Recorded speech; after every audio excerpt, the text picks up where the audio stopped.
Hello and welcome to the Total Soccer Show. My name is Daryl Grove and I'm joined by a man who never shakes hands mid-match. His name is Taylor Rockwell. Hello. Hello. Certainly not in the middle of a play. Certainly not then. Mm-mm. You do it at the end, right? Yeah. You do it at the end. Indeed. And hello. And hello. Yeah. More on that later.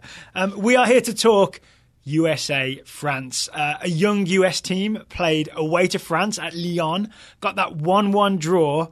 Much, much better than expected. Fair to say? Yes, absolutely. Performance and result. Yes, I think so. I think when I woke up Saturday morning, I saw that leaked lineup that was doing the rounds. That was USA in a 4-3-3. Did not inspire confidence. Is that like a leaked jersey where it's not actually accurate? It was, it definitely wasn't, because it was 4-3-3 with Rubio, Rubin, and Timothy Weah starting. It had DeAndre Yedlin and Jorge Villafana starting. It was not what ended up happening. What you just showed me, because you showed me that on your phone, it looks like it's from a newspaper. I think it's from L'Equipe. So L'Equipe just took a guess, right? I think so, L'Equipe yes. But then it was reported as fact. So I saw that. I think I retweeted it too, and I didn't have the highest of hopes.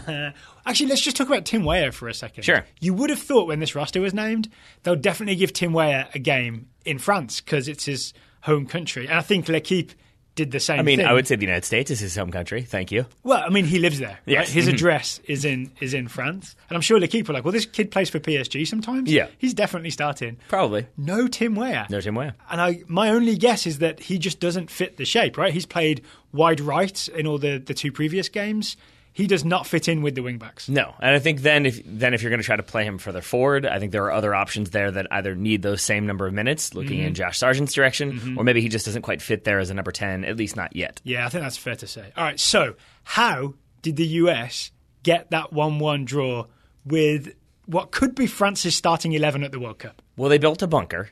And then they existed within that bunker a little bit. I would slightly disagree with that because they started well outside the bunker. Started there. Yeah. I think we had a conversation before we started recording. I think you were of the opinion that for the first 20 minutes they really went at France. I think we ended up getting to the first 10 minutes or so. Yeah, we had to downgrade the number of minutes that the US pushed high up the field. And just to set the table in case people aren't familiar with this, ever since Dave Sarachan took over and I saw that game in November against Portugal, I've liked the idea of the US being aggressive in the press and chasing opposition defenders down and putting pressure on them high up the field. Because we're not a team that can build slowly out of the back or zip the ball around like Spain, right? This is true. I think our best chance is put pressure on high, use those aggressive players like Adams and McKennie and cause trouble that way. Yep. And we really do it for the first, what did we settle on, 10, 13? 10 minutes, thereabouts, yeah. Can you go 13? Sure, I can go 13 because it's in the 14th minute that it starts to become very obvious that Sidibe and Mendy are getting forward very regularly. So those are the French fullbacks. Yeah. But for the first 13, the French fullbacks are in the back four and the US wingbacks, Robinson and Shaq Moore, are high up the field helping put pressure, right? Bobby Wood and Julian Green are doing a good job of putting pressure on French players with the ball. And then the thing I noticed is if it was on the left, McKennie would go out and pressure, Adams and Trapp would stay central. If it was on the right, Adams would go out and pressure, McKennie and Trapp would stay central. There was a really good pressing system the US had. And then the French figured it out. Yes. I think that's kind of always going to be the case. I wouldn't be surprised if their initial plan was press them and see if maybe we can make something happen in the first 10 to 15, then drop back and be a little bit more compact. And I think for France, this was, I think, a somewhat, you're right, it could be the starting 11. Yeah. I think the only reason it's not is because Deschamps does not know his best starting 11. Well, there's that. Another turn of the Rubik's Cube. But I also think he doesn't know the shape yet. Yes. And so this, I think, was more of almost like a 4-3-1-2 with the fair. idea of Griezmann being underneath those front two. Maybe that fits his style a little bit better, I think was the hope. Does. I think it fit his style at times. I don't know if this formation necessarily benefited France in the long run, given that they drew 1-1 and really struggled to get through the US's defense. Yeah, should we just quickly look at this from the other perspective? Sure. If you're France, you are not happy with how this game went, because the narrative is in our final game before the World Cup, we played a very young US team and couldn't get a result, right? Yes. And it's not, to clarify, because I think we had somebody tweet just before we started that their average age was 25.6, I believe. I apologize for not remembering who tweeted that. They being France there. So it's not just that it's the U.S. was young. It's the relative talent gap, if you want to go that route. That's all I'm trying to get. It's not just we had a bunch of young guys. It's we had a bunch of young guys who were playing in the German second division. Yeah, they have a bunch of young guys, but their young guys play for Barcelona and Real Madrid. So that's the key thing. That's the slight difference, isn't it? So no, I think they're definitely not too thrilled. That said, they definitely had moments where maybe if they're a little bit sharper, if it is the World Cup, maybe they finish some of those. Yes, because you had the Olivier Giroud header that he hit right at Steffen in the first 10 minutes or so. You had Antoine Griezmann missing a shot wide that he probably buries any other occasion. So did very well to get open. He did the classic. I finally, in that moment, understood why he's better underneath the front two, because he did a thing where he was on the US's defensive line with the other strikers, and he cleverly drifted backwards into space, received the ball, and had that strike. So those were good, but I think you're absolutely right that at the end of the day, these French fans are probably not thrilled because they did get a decent number of shots. Zack Steffen had to make some saves. But I wouldn't put it in that category of like Tim Howard standing on his head. No. Really, like they had so many shots from inside the 6 and somehow he turned it over. Like it was, they had chances, but none of them were these clear-cut breakaway 1v1s that they just failed to finish. So it was more of a team effort defensive thing as opposed to a Tim effort, which is what we got against Belgium in 2014. Good job. Well done. Yes. And I think you're absolutely right then that I had moments where I was a little bit concerned about some of the positioning, about are we doing a good enough job to shield the defense, but overall it felt like a game where the U.S. kind of had a plan and the players understood that plan and it was clearly conveyed to them and they could therefore clearly execute that game plan. It did worry me a little bit though that once France realised, if we send Sidibe right back and Mendy left back, if we send them high, then Robinson and Moore will have to track back with them. That we really can put the US under pressure. Or not, and then we get service into the box that almost leads to Olivier Giroud doing things. So I think there was that too. There was a couple moments when I think the US was slow to respond to France starting to send their fullbacks further forward, that they were sort of thinking, we can just cut that out, forgetting that, again, you're playing against world-class players who can very much chip the ball over you, but still keep it in bounds, and then that fullback is away. And then we mentioned at the top of the show the Tim Parker handshake moment. Yeah. So if you didn't see, I'm sure most people saw this, but Parker had a slide tackle on Kylian Mbappe. It was a 95% good slide tackle, but with a trailing leg that just caught the world's second most expensive player. Third, second, first, I don't even know. A very expensive young player. Yeah. And then second, you're right, second. As Mbappe's getting up to take as they're just getting up, Tim Parker offers a handshake of apology for catching you, basically. And Mbappe just darts down the right to receive a throw-in. The only difference I would say there, if people haven't seen it, is just that it's not as though they were both like down and got up together. It's sort of Tim Parker had that tackle, so Mbappe was a good couple yards away, and he went over to try to get to him as Mbappe was running away. So it was this weird, like, no, I want to be nice to you, as the other guy is going towards your goal. I want to burn you. Yeah. But you balance that out against, say, Weston McKennie. You and I both got very excited about the same moment in the 55th minute, I believe, where Weston McKennie loses the ball. He gets stripped of the ball by N'Golo Kanté. No shame in that, because N'Golo Kanté does that to far more experienced players than Weston McKennie. And it's not necessarily in a dangerous position either. It's in France's defensive third. Now, then so US N'Golo Kanté is away. Yes. That is sort of disconcerting if you're an American defender. And he takes off with the ball. He is fast, right? Weston McKennie has to go almost sprinter-style, head forward fast as you can, just to keep up with an N'Golo Kanté who has the ball.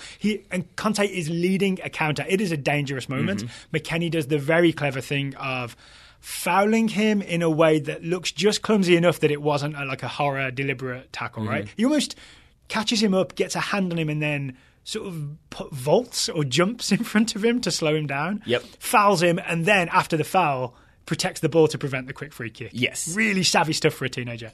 Yes, with the caveat that I think if this is a competitive game, that's a yellow card. Yeah. And then there's a moment later on. It's a yellow card I'd be happy for Weston McKennie to take. Except that then there's a moment later on when it looks like maybe it's incidental, maybe not, but the player, the French, whoever subs in at left back, Hernandez maybe, for France, he goes down, making it seem as though he's been elbowed in the face. I don't think we saw any replays of that, so I don't know what actually happened. But that was my only moment of like, ooh, but he was still on the field, and if he had actually thrown an elbow and it were a competitive match, that might have been a second booking. That might be true. But I mean, we're going to see Weston McKennie get sent off the United States. We've talked about this before. Absolutely. Away to Honduras in 2021. But you mentioned that was 55th minute. I mean, he did it in, the 90 plus 4th as well, that he has a good 80-yard sprint then as well. So he is one who definitely lives by that motto of, like, if you lose the ball, you work to win it back. He definitely takes that to heart. Yes, very much so. And I was just underlining the cynical professionalism of him at 19. Yes, right? I gotcha. Yeah. Okay, if we're talking Weston McKennie, and we were mostly impressed with Weston McKennie, right? Maybe a few giveaways, but all in all, he's a big part of this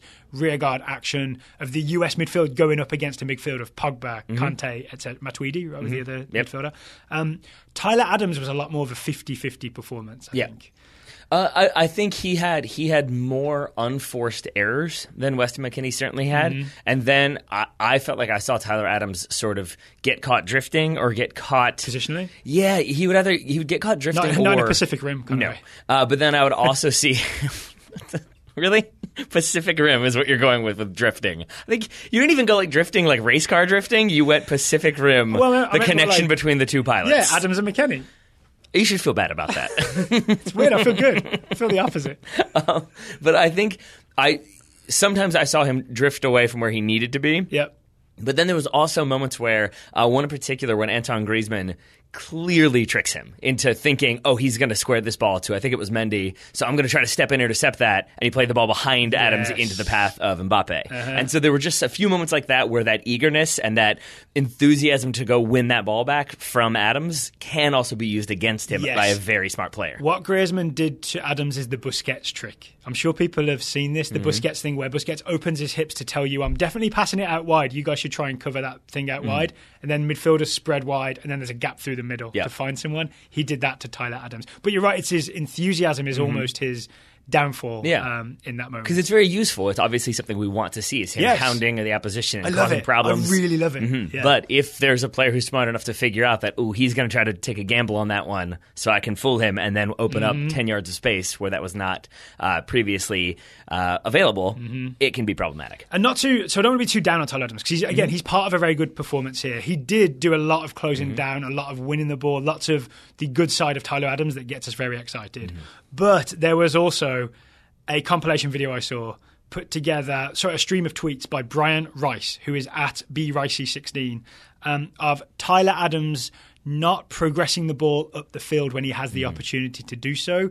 And it's almost evidence of him not being fully aware of his 360-degree surroundings and stopping what could have been US counters. Yeah. And I think you combine that with maybe it's just a lack of that next level of competition that he needs, that he doesn't maybe have to think 5 steps ahead. He's content to think 2 steps ahead right now. Because that'll let you dominate a game maybe in Major League Soccer. Yeah, but you've got to be able to understand, that person was checking towards me, but now they've moved away. That means I have an extra 3 yards of space, and I can, you've got to be able to do all that math in a half second. Otherwise, it's going to be a heavy touch, or you're going to maybe not be thinking, and so your first touch will be bad. That sets you up to have a bad second touch, and then you're under pressure. Here's my thinking. I'm on the Tyler Adams bandwagon. I've got as many tickets as you can buy.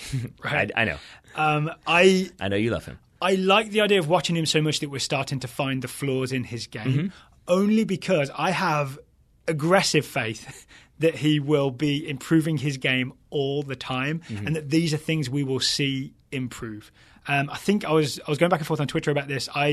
He played a whole season at right wing back last year. He's played 3 months at central midfield in Major League Soccer. Yep. That's his total professional central midfield experience is 3 months, right? So I don't think it's going to take him too long to figure it out and be a more complete midfielder. I would agree with that. But he didn't score a lovely half volley, so I don't even know what to say to you then.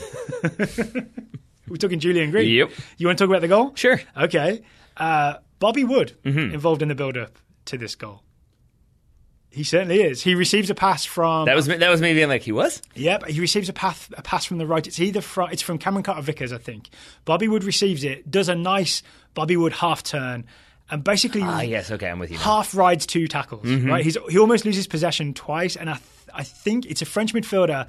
Eventually gets like a poke tackle on him, but that ball goes out wide to Shaq Moore. Yep. Right? And then Shaq Moore is in space to cross that ball in. So it's not the most silky smooth contribution from Bobby Wood, but it was him turning and going at the French defense that made it happen. Not to keep going the negative route, but I will say that this game sort of showed, I think, the strengths of Bobby Wood's game and where he has been playing and how he's been playing. Because I found him to be offside way more often than it probably called for, that it seemed like he, especially in the first half, was not doing a very good job at timing his runs. So there were moments when he would get the ball, but he would be a couple yards offside. One time was very tight, I know. Yeah. But then I also saw him trying to make those darting runs through the 2 center backs probably 5 to 8 times in the first half, and just the ball didn't come. But that's him running away when it did seem like the United States were trying to build through the back on the ground and kind of keep possession a little bit more at a time when France were starting to dominate. So it just felt like some of that rustiness was there. Yeah. But you're absolutely right. But he still had the physicality and like the kind of fighting temperament to ride those challenges, keep possession as much as he could, and I guess get the indirect assist. Indirect assist is a good. Also, just while we're on Bobby Wood, before we move on to the specifics of Julian Green's goal, sure. I think one of the things Bobby Wood brings is I think he's good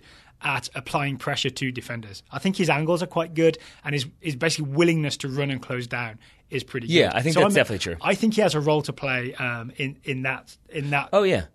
I wouldn't disagree with that. I just think this game was a good representation of why he needs a move. Why he either needs to move to a lower level and get like more consistent minutes and get better service potentially. Hamburg just moved to a lower level. Yeah, but I think they're still not going to change it up very much. I think this game showed me what it is when you spend an entire season waiting for a long ball over the top or waiting for a ball to be drilled at you to your feet with 2 defenders on your back. Yeah. You sort of get used to that, and it becomes how you play. So you're looking for the long ball over the top, or you're looking for a driven ball that you've got to try to battle people, and that can be good. But I would also like to see him improve that ability to have those little quick 1-2 combinations. And I know it's a far inferior opponent, but you look back at what like Sargent and Weah were doing against Bolivia, and even to some extent against Ireland, when you would see a couple little combinations. Yeah. I don't think we've seen that as much from Bobby Wood lately. It seems like something we saw from him earlier, maybe before he lost a little bit of form. Fair enough. Whew. All right. Got through there eventually. To the goal. Shaq Moore crosses it in from the right. It is not the best cross Shaq Moore has ever put in. No. Sidibe is perfectly able to get across and beat Julian Green to it. Fair? Yeah. Julian Green. I mean, he's perfectly able to get there first. Perfectly able to get there first, but then it's for whatever reason, Sidibe's a talented player. It's a heavy, heavy touch. Yep. And does Sidibe kind of slip a little as well afterwards? So it takes him, he's not quite on his toes ready to get to the next ball. It's interesting that you mentioned that because I hadn't thought of that until just now, but that is roughly the same spot where Mbappe scores from, and you have Cameron Carter-Vickers slipping when he tries to step to block off that pass to Mbappe that leads to the goal. So maybe it's just like that's right where the sprinkler is, and so it was extra wet. That would make sense. There you go, Daryl. Well, Julian Green does not slip. No. But so after Sidibe takes his heavy touch, Green gets there first. Green shapes like he's going to shoot. Here's what happened, because we didn't watch this together, right? You were away all weekend at a wedding, hence why the show is a little later than usual. I screamed no. Because I think Anthony Robinson is open. Oh, really? On the far side. I really thought, put your foot on that, get your head up, look around for a pass. Don't just head down and shoot. That's why you're not a predatory striker, my friend. I'm not a predatory striker. This is the reason Julian Green did nothing at the 2014 World Cup, but did score against Belgium. He is just willing to hit it. Yeah, I mean, but I think in this case, and he has it the technique seems to do it that's correct. the thing, is that it seems like it was the right decision given the technique. I know Taylor Twellman was very critical of Hugo Lloris. He probably bears some responsibility for this one, since he is near post, right? He is also touching the near post when that shot comes. And I think it's just that sort of maybe instinctive thing of, there's no way he's going to shoot near post, so I'll try to jump at the right when he hits it. And so you basically have Lloris kind of jumping to his right as the ball is struck, and then he has to try to get back and just can't do it in time. I'm also 75% convinced that this ball grazes the inside of Sidibe's legs. So it's maybe a little deflection as well? well? Yeah, it's kind of a half volley meg, right, from Julian Green through the legs of Sidibe, but I think it grazes and redirects slightly, which would explain why Lloris is almost in the right position to block it, but it goes under his arms. Almost don't count. Almost don't count. Goals count. Yep. Yeah. Very much against the run of play. Very much against the run of play, but 1-0 to the United States at half. Yeah, I think one point it was like 75-25 possession, if that tells you anything about the run of play. Oof. Yes. Okay. Biggest thing for me for the US in the second half is the Matt Miazga injury. I think Matt Miazga is having a wonderful game for the United States. And I'm going to assume that you don't think that just from a defensive, winning challenges, shutting down attackers. I'm going to assume you're also referring to maybe his passing statistics as well. Yes, I didn't notice this the first time, but Joseph Lowry at Joe in Cleats, who is a great follow on Twitter, put together, I think what he called is like a Matt Miazga passing between the lines compilation. So Matt Miazga played centre of the 3 centre-backs. That is an important position because you're the guy that has to distribute, right? There's so many times you see Matt Miazga get the ball and very confidently play it from centre-back through to either McKennie or Adams, or even as far up as to Julian Green or to Bobby Wood. So he manages to bypass a lot of people passing out of the back. I think the reason we haven't been able to have 3 centre-backs successfully for the US is because we've lacked a player that can do this. I didn't think Matt Miazga was this guy could do this. He just did it against France. The midfield he was passing through was like Pogba, Conte, Matuidi. I think we could have a future with the back three if Matt Miazga is going to be that central guy. Thank the Dutch league, man. They make him technical, Daryl. They make him technical. Yeah, I thought he had an excellent game, especially with what you're talking about, with like kind of slowing it down, calming it down. I think it helped that he had Will Trapp in front of him, who I think was equally inclined to try to keep at least some level of possession and not just go long every time and then recycle the shape. Yeah. And so with that in mind, it was definitely frustrating and a little scary when Miazga had to be subbed off. He and Olivier Giroud with a collision. Giroud, no D on the end. They both cut their heads, right? Yep. Yeah. Oh, yeah. I mean, you could see it in the replay. That you can't see it as much with Miazga, but there's one angle where it's like behind the goal and you can see Giroud, and he is already bleeding within like a half second. Like he's not even started to go back down from jumping to win that challenge, and he's already bleeding profusely. And that was scary. It was also one of the only moments where I found myself getting really angry at what was happening. Not because of concussion protocols. It seemed like everything was observed. They took their time with it. But that's kind of what frustrated me, is that France seemed to make the decision that, he's bleeding profusely.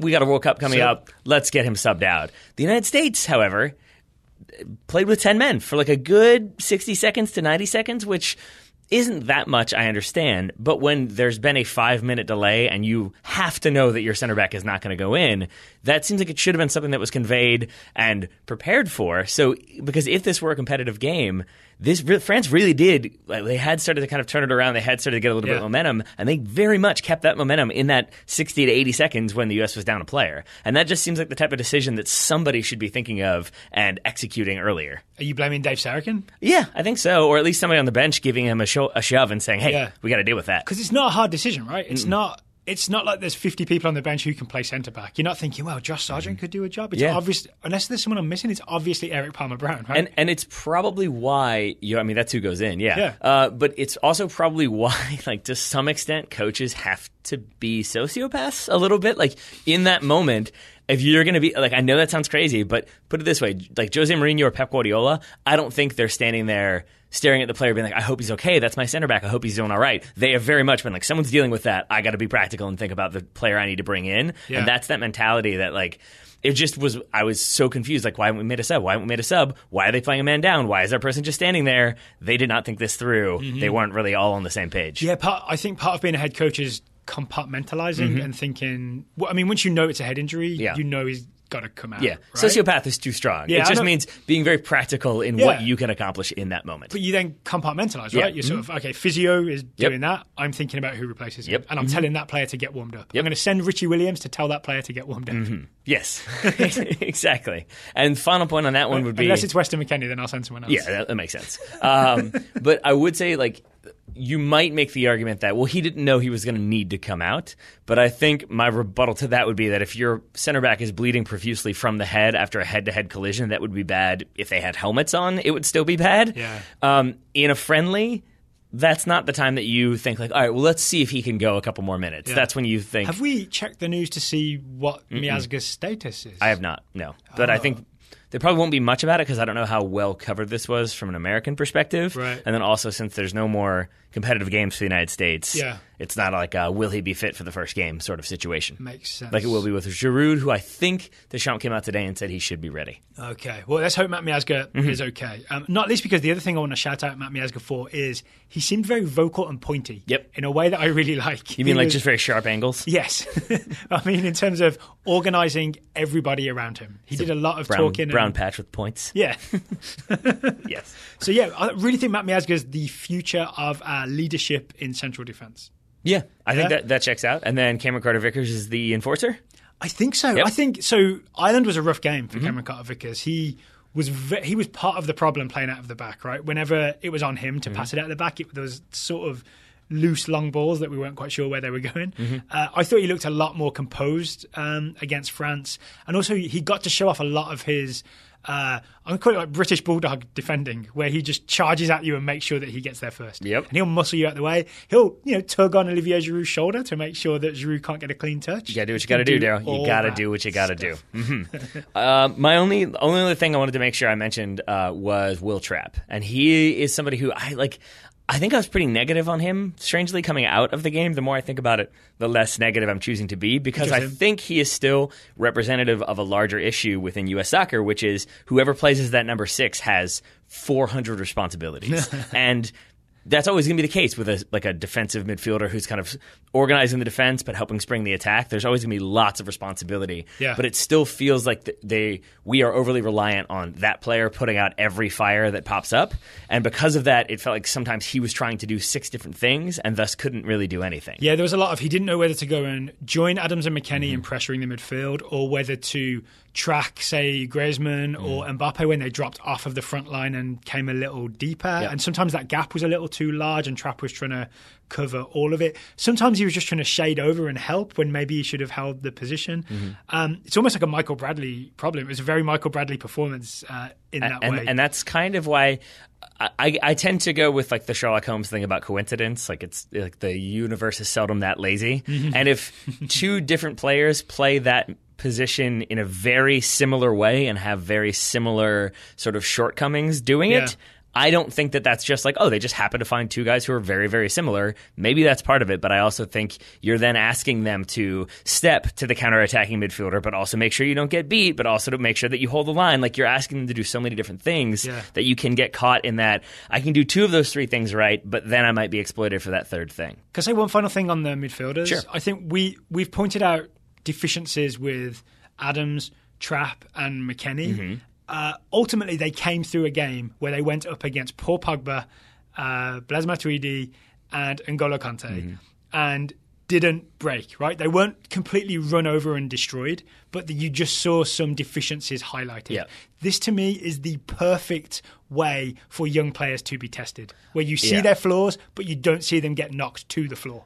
I absolutely agree. Flaws, not flawed. I agree with everything you're saying. I think why I have an air of like negativity, maybe more so than I usually do, is because this was the only game of all these friendlies, and since the US failed to qualify, where I really was like, I'm ready to be done with this. Like, I really am. Like, I'm ready for us not to be playing in the World Cup. I'm ready for the U.S. to be done playing friendlies. I'm ready for the World Cup to start. I'm ready for the World Cup to be over and for us to rebuild and to start it from there. Because it really was. I just had these moments of like, that's exciting. Why aren't we going to the World Cup? like, this is really frustrating. It's also really good, but it's really sad. I've got some questions to ask you about that in a second, but we should take a break for today's sponsor. Today's sponsor is, in my eyes, Simple Contacts. Are you wearing them right now? I'm wearing Simple Contacts that I got via Simple Contacts. Way to be on brand. Simple Contacts is a convenient way to renew your contact lens prescription and reorder your brand of contacts from anywhere in minutes. It's vision care simplified. It really is. You don't have to go see the optician to get your contact lens prescription refilled. If you know your prescription, you can download the Simple Contacts app or go to their website and you can do your contact prescription test online.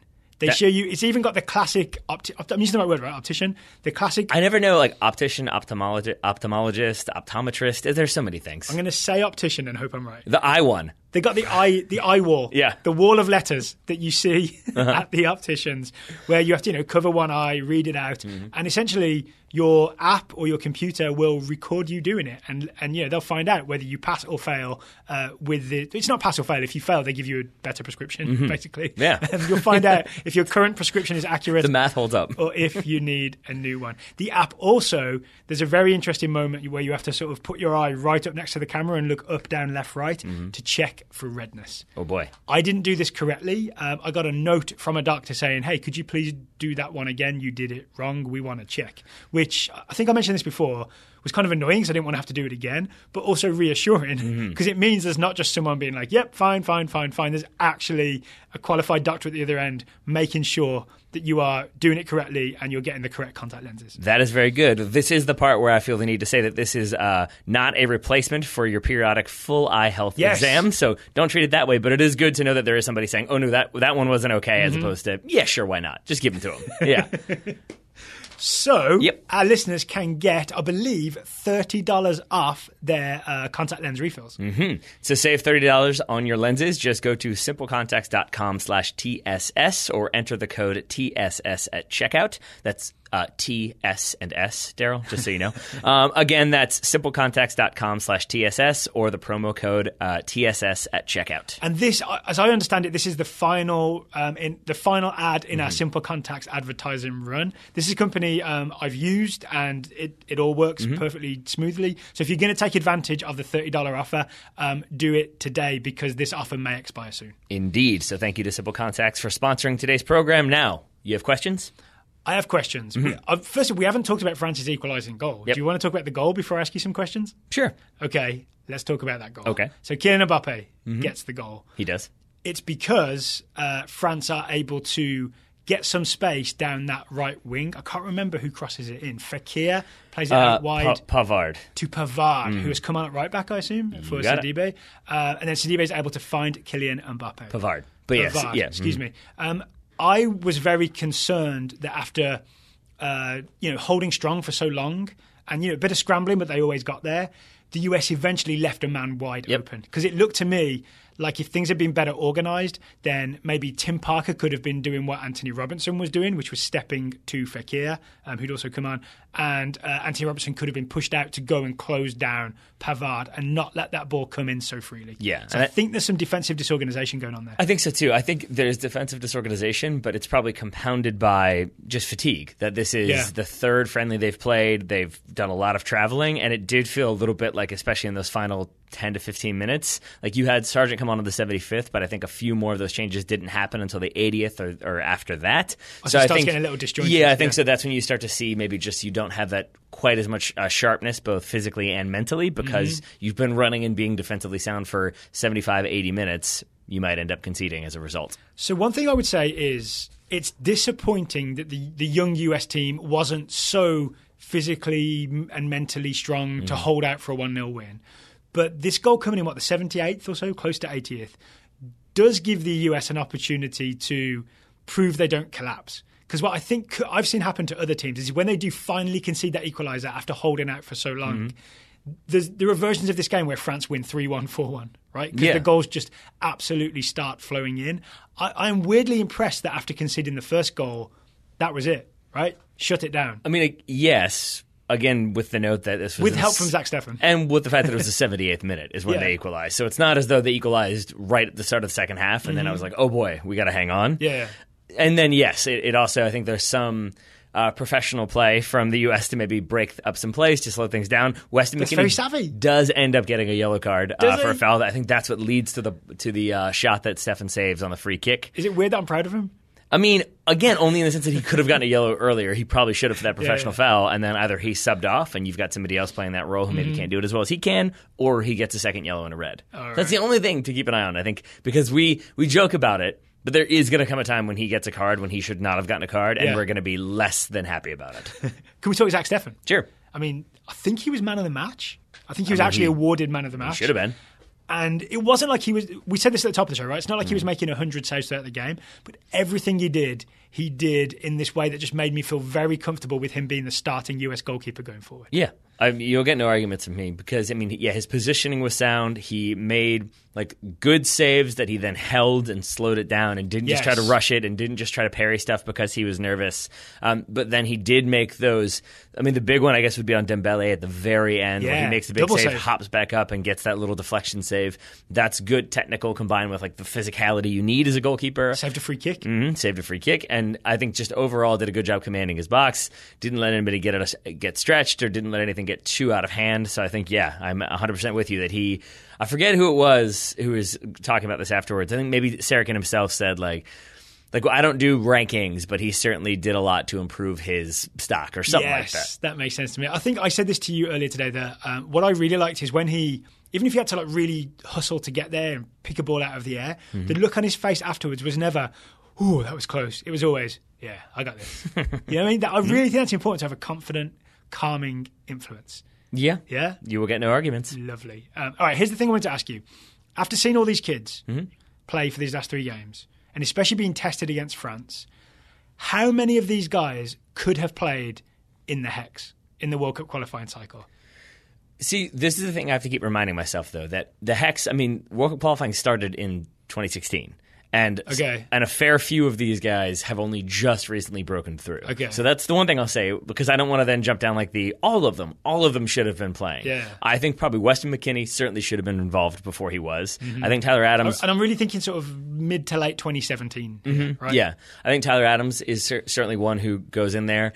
I think Tyler Adams could and should have played right back in 2017. I think the games where Bruce Arena trusted Graham Zusi just because he trusted him, Tyler Adams would have been the sort of younger, faster, more aggressive, better player to have it right back. And the deficiencies we saw in central midfield would not have been evident when he played right back because he was playing right back for New York at the time. Yep.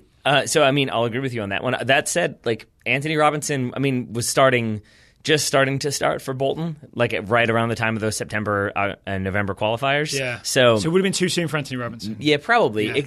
Who, by the way, I caught with a very English, Liverpoolish accent when he said ref. Yes, you did. Then maybe Steffen. Steffen is one who I would say definitely, because you look at some of the... Going back to the Trinidad game, I watched the highlights. It was a mistake. Don't do it. Why'd you do that?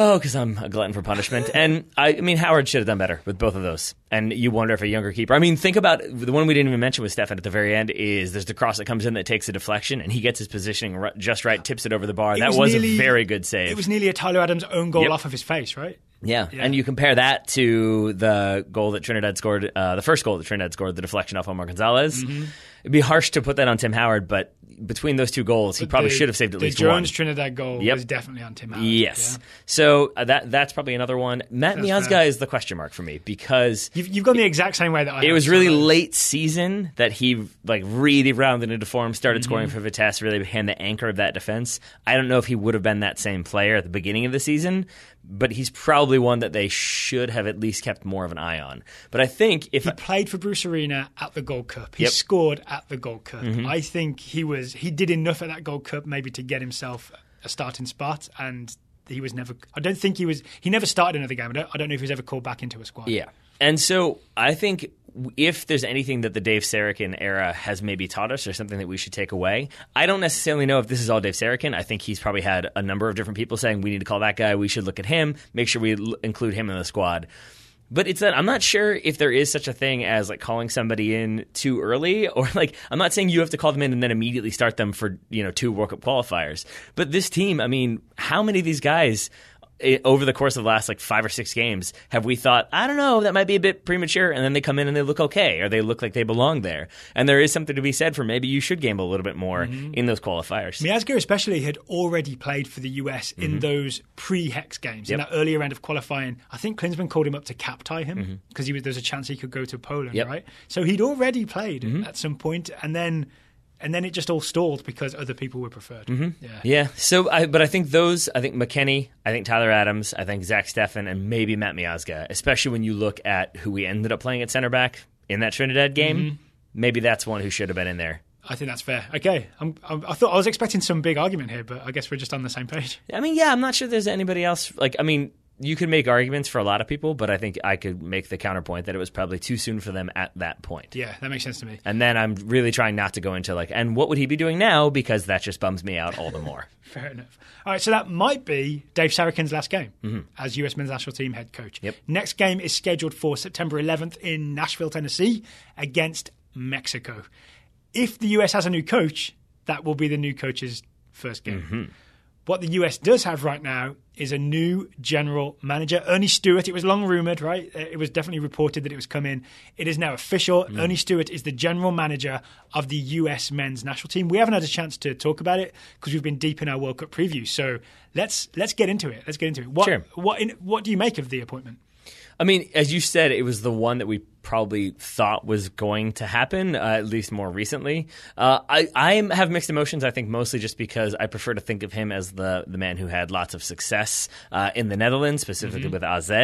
With Philly, I've heard mixed things. I think the most gracious way I've seen it put is that basically he did the best job he could have done with the ownership that's there. Yep. I've also heard some people say he didn't do much to really help Philly, so that I'm choosing to maybe ignore and focus on what he did with AZ. If we're going to talk Philly a second, I mean, you do have a setup there where there are players who've come through the academy, played for Bethlehem Steel, the USL side, and are now starting for the Philadelphia Union first is, right? Anthony Fontana, Matt Real is doing it, McKenzie's doing it, Austin Trusty's doing it. So if you're just looking at someone to have a holistic picture, there is a track record of success of at least moving people through. Yeah. But the thing is, I don't know how much that has to do with Earnie Stewart, right? That could be that the USL coach is a genius. It could be. Yeah, it could be. We don't know. I mean, then you could swing that around the other way and say, though, that like the technical director's job isn't to go out and find $60 million for transfers or $10 million for transfers or whatever. It's their job to try to figure out what they can do with the personnel they have. Yeah. Try to get better personnel if possible. But it seems like maybe you're absolutely right that maybe he did help with a lot of that youth development to put them in that position where they are now.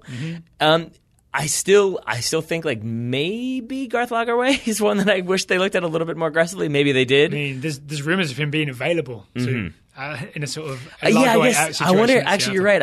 I wonder if that did factor into it. Is that they're having such a bad season that maybe you wonder if like he's to blame there. So I think that might be grasping at straws for me because it really will. It remains to be seen. I don't have strong opinions one way or the other. I like Earnie Stewart. I like him playing for the US National Team. I like him now, but we'll see what happens. I think what you just said is more important than anything. Everybody likes Earnie Stewart, right? The generation that played with him likes Earnie Stewart. You hear Tab Ramos talk about him. He likes Earnie Stewart. You see Taylor Twellman, who I don't think they overlapped, but he seemed very friendly towards him in that interview. He sure did. On ESPN at halftime in that very strongly lit room. A lot of sunlight in that room. Yep. I think it's an important aspect of that job that everybody likes him because then he's maybe more able to move between worlds and get things done.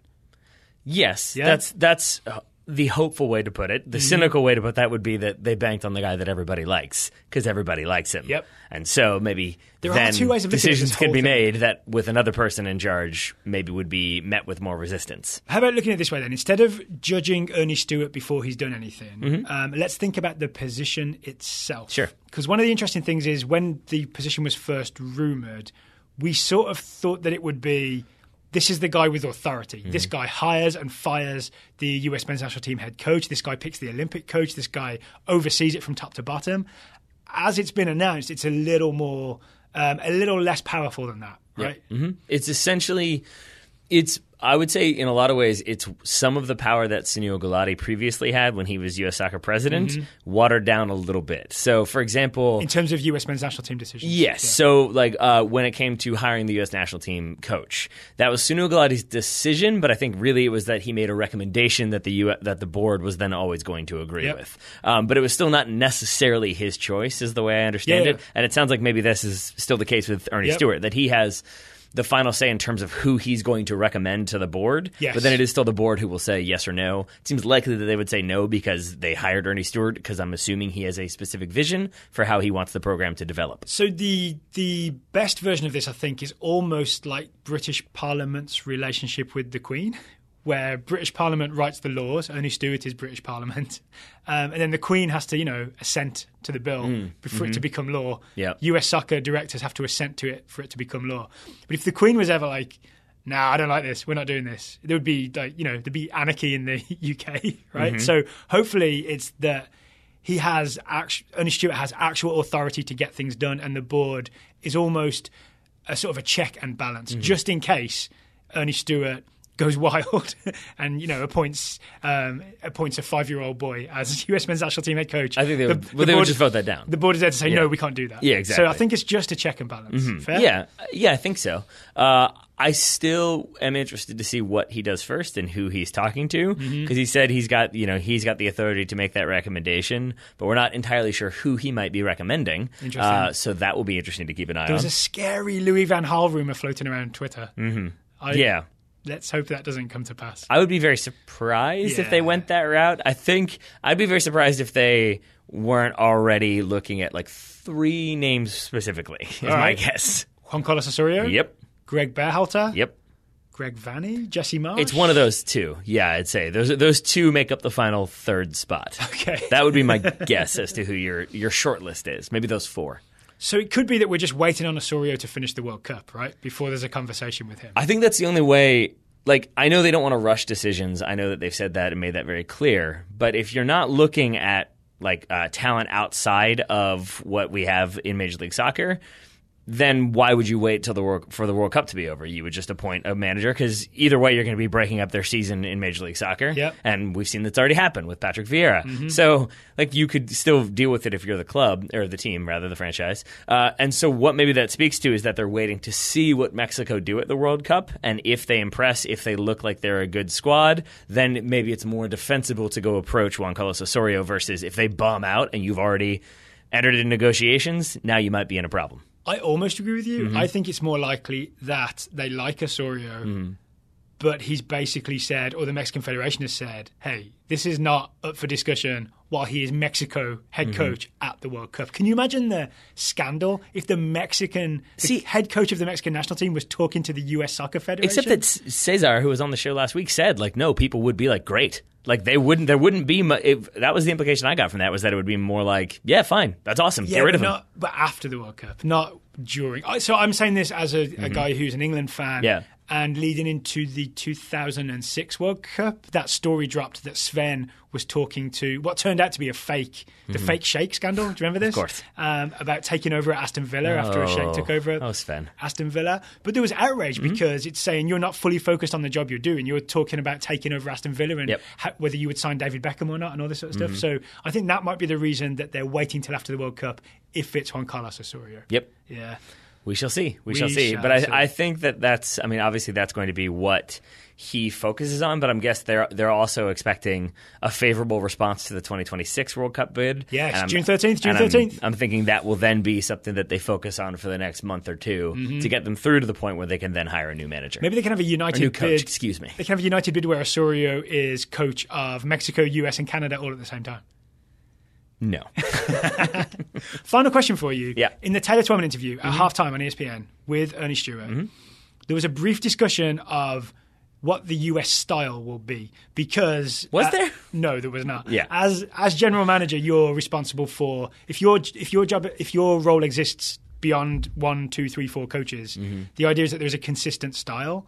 Ernie Stewart, I think, dodged the question in terms of explaining what he thinks that style should be. Because his question that he asked, Ernie Stewart's rhetorical question was, are they, I believe the fans, going to identify with what's going on the field? So he wanted the U.S. to be like representative of American soccer or American soccer rooting interests. I don't know if that means demographically, emotionally, stylistically, in terms of fighting hard or possession. Like there was no specifics about what that actually means in terms of how the team plays. Yeah.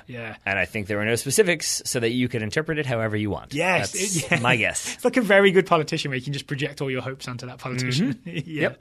I'm hoping for more specifics, especially by the time we hire a coach. What do you think we should look for in a coach, Daryl? You already know. No, I just want that to be his answer to every single interview question. Just responds with a question with a long syllable in the middle of it. Do you respond with a long syllable in the middle? I do. See? All right, so Ernie Stewart. We'll follow that story. But we shall. We're sort of done with the US Men's National Team, at least for the next month, because after this show, we're all in on the World Cup. And I will say it's always nice to watch the US, especially these like most recent iteration, because it's young and exciting. But it has definitely been a very much hurry up and wait sort of situation of like, this is great, but we're still not going. Yeah, we drew France, but that could have been in a knockout round. Like it just still, I kept having those reminders. I tried to block those feelings off. Yep. Anytime I started thinking about this team at the World Cup, I just had to be like, no, don't do it. Don't think about it. No, that was probably the wiser choice. Yeah. The wiser choice. So let's continue to not think about it by moving to the scouting network, shall we? Yeah. So we haven't updated on our scouting reports for a little while because we've been doing the World Cup group previews. Before we get into today's scouting reports, it's worth mentioning it's going to be tough for us to do scouting reports during the World Cup, right? Yep. We'll still do it because it's an important part of the show.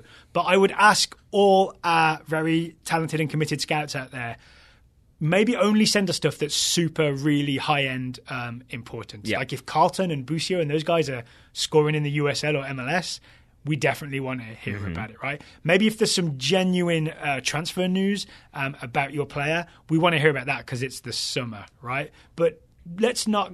Basically, go easy on us. Don't send too many, and then it'll be our job will be a lot easier during the World Cup that way. Agreed. Is that fair? Cosign. Cosine. Okay. So let's get to them because we've got many to get to, starting with James Jones scouting Andrew Carleton, the 17-year-old American attacker for Atlanta United 2/Atlanta United. After scoring for the US U20s against Honduras, Carleton got his first competitive goal for Atlanta United's first team. Carleton started in their US Open Cup game against the Charleston Battery and scored a rocket from 25 yards out. Atlanta would go on to win 3-0. Have you seen this goal? I've not. It's very much an Andrew Carleton, I'm going to hit this type situation. Perfect. Well done, Andrew Carleton. Kevin Morris is scouting Shaq Moore, the 21-year-old American right back for Levante. So we talked about him earlier. Kevin says, Shaq showed he was well studied in the dark arts during his substitute appearance against Ireland. The less said about that, the better, I think. Outside of CONCACAFing Walters, Moore had a pretty solid outing in his first national team cap.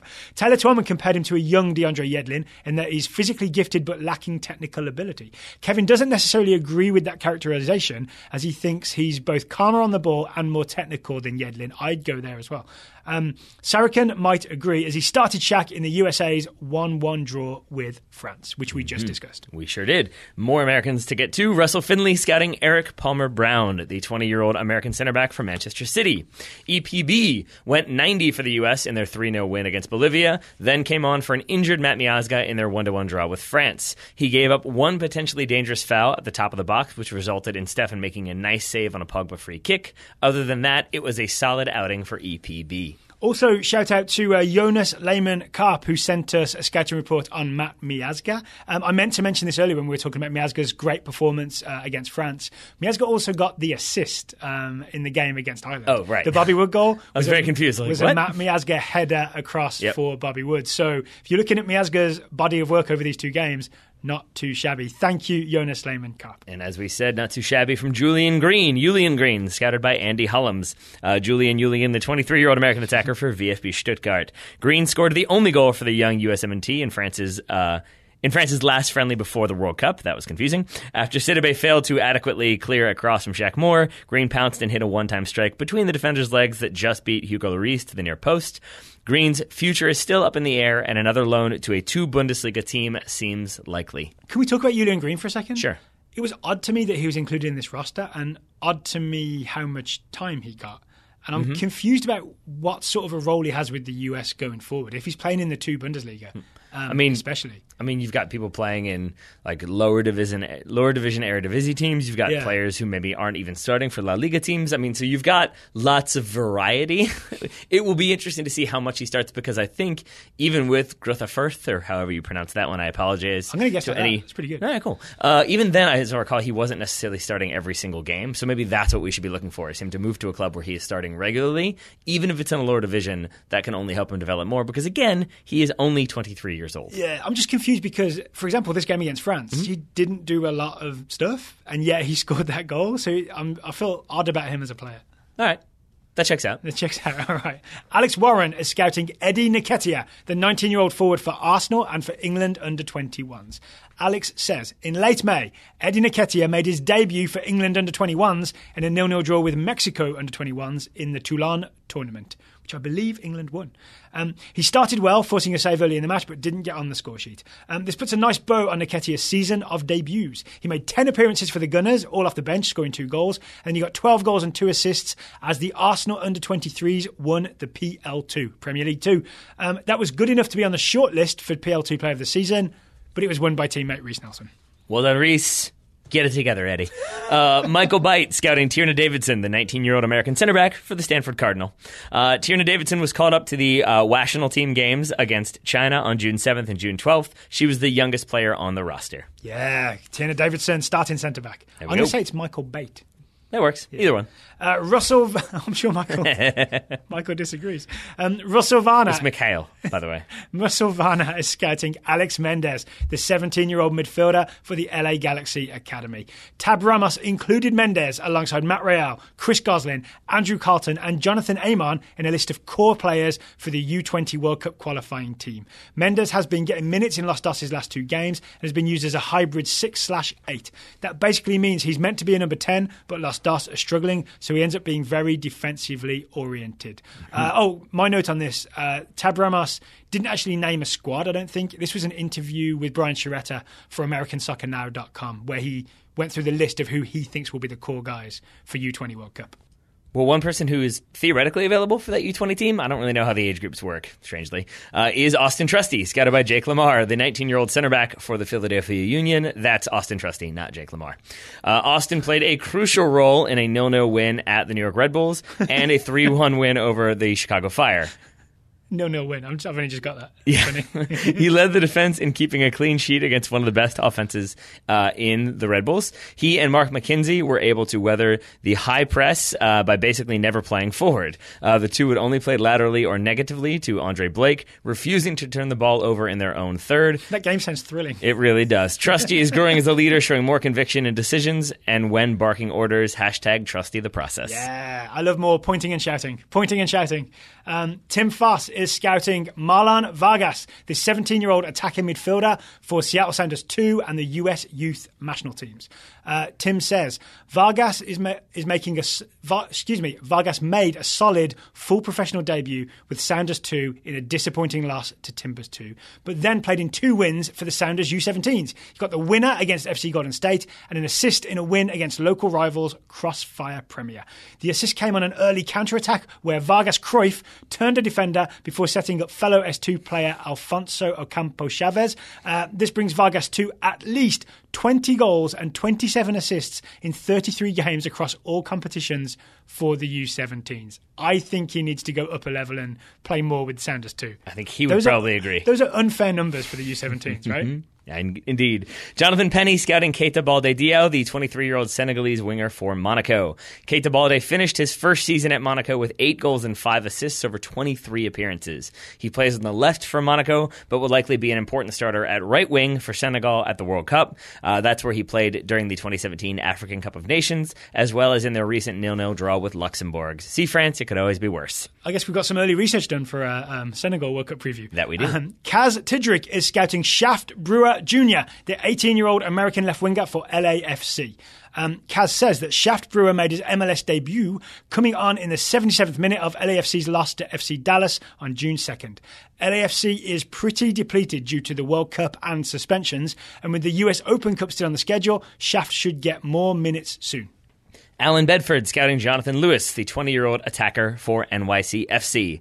After seemingly being ignored for the first 13 games, Jonathan Lewis finally got on the pitch in the 81st minute of the Blues' victory over Orlando. Although the scoring was done, Lewis set up nice chances for Jesus Medina and David Villa. Is that Patrick Vieira's parting gift to Jonathan Lewis? What, to give him minutes when the game was already wrapped up? Like, hey, I'll never play you, but have 13 minutes. Possibly.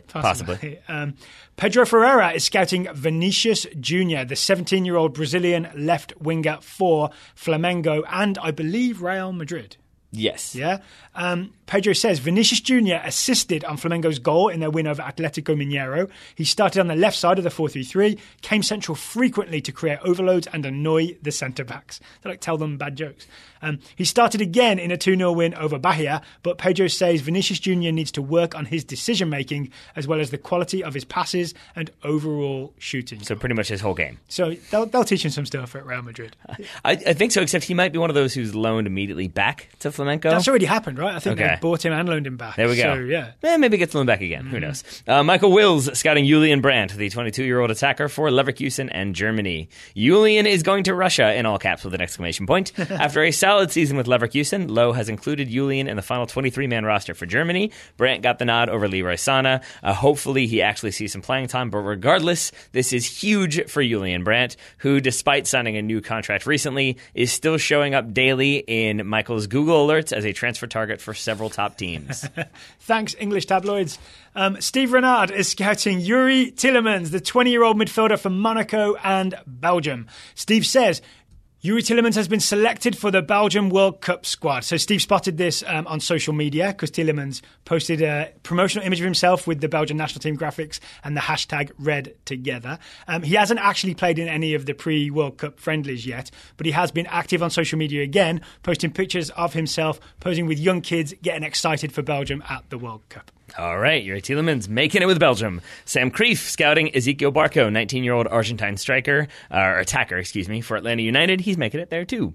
Barco played in Atlanta's 1-1 draw at New England and in their 3-1 win over Philadelphia. Tata Martino said afterwards that the New England match was his most dangerous game yet. Most dangerous game. John Zaldonis is scouting Declan Rice, the 19-year-old Irish defender/midfielder for West Ham United.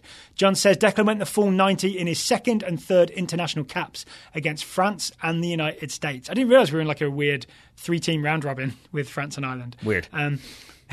There's already talk from the likes of John O'Shea and Taylor Twellman that Rice has the potential to captain Ireland in the future.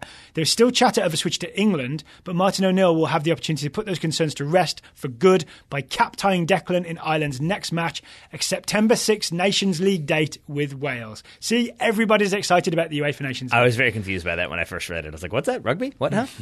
Alex Whaleman Farwell, scouting Harry Wilson, 21-year-old winger for Liverpool and Wales. Great news, says Alex. Harry Wilson was selected in the Guardians Championship Best 11, alongside other exciting names such as James Maddison of Norwich City, Ryan Sessegnon of Fulham, and Ruben Neves of the Birmingham Wolves. Wilson has also been linked to a loan move to Steven Gerrard's Rangers, soon to be renamed Liverpool B. I don't know if Rangers fans will love that. John Sampogna is scouting Jalen Lindsay, the 18-year-old defender for Sporting KC. Jalen made his MLS and Sporting KC debut in Sunday's 4-1 win over Minnesota United. He entered the game in the 60th minute, subbing in for Seth Sonovic, who left the game with an injury. This was a long time coming, as Jalen made the bench in many of Sporting KC's matches this season, which limited his playing time for the Swope Park Rangers. Yeah, that's been weird. I thought Jalen Lindsay would play a bunch of games for Swope Park this year, and he's just been sitting on the Sporting KC bench. Until now, Taylor Rockwell. Until now. So thank you to everyone who sent in those scouting reports. As we said, there are many more left in the queue. We will get to them when we can, but please continue to send in ones with the big news or big World Cup news. Yeah, just remember, we don't want as many scouting reports during the World Cup because there's so much going on. And I would add, if you miss a couple of days, that's fine. But because we're going to be doing, basically that's fine. Don't worry about it, because we're going to be doing every single game. Yeah. So if you are like, 2 weeks ago he played for this team against this team, it might be a little bit out of date. Yeah, exactly. So if you would like to join the Scouting Network, it is one of the ways we support the Total Soccer Show. It is totalsoccershow.com/join. You can sign up at $5, $10, $15, $20 or $25 a month. It is really big for us. It's part of the thing that helped us make the Total Soccer Show full-time. It's the reason we're able to go every day at World Cup 2018. totalsoccershow.com/join. Taylor Rockwell, thank you for taking the time to talk to me today. Right back at you, buddy. Listeners, thank you for listening. We will be recording another show very soon, previewing World Cup Group G. Teams are Belgium, Tunisia, Panama, England. You got it. That show should be with you this very evening. Until then, we'll talk to you again.